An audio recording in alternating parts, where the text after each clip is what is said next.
Match শ্রীলঙ্কায় আয়োজন করা হয়েছে, কিন্তু বাংলাদেশের ক্ষেত্রে সেই একই ফরম্যাট মানতে আইসিসি বা ভারত কেউই রাজি হয়নি। এই দ্বিচারিতা চোখে পড়ার মতো এবং প্রশ্ন তোলার মতো।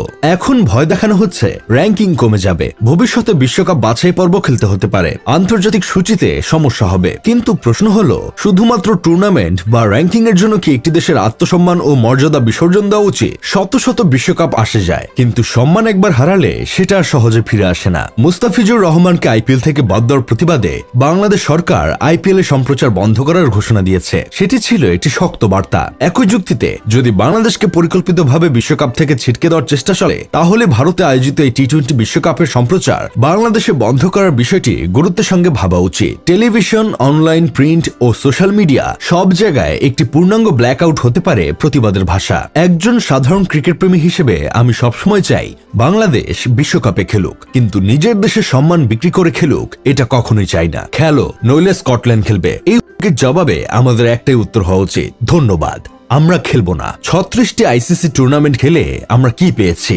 অর্জনের খাতা প্রায় শূন্য। আর আজকের ভোটিং প্রমাণ করে দিয়েছে এই ক্রিকেট দুনিয়ায় আমাদের প্রকৃত বন্ধু নেই, আছে কেবল স্বার্থ। এই লড়াইয়ে বাংলাদেশ একা, পাশে কেউ নেই। এইসব দেখে আমার বন্ধু কেরামত বলতেছে, উত্তর কোরিয়াকে কি কোন রকম ভাবে ক্রিকেটের মধ্যে ঢুকিয়ে দেওয়া যায় না? তাহলে আইসিসি চদুরভুদুর কমে যেত।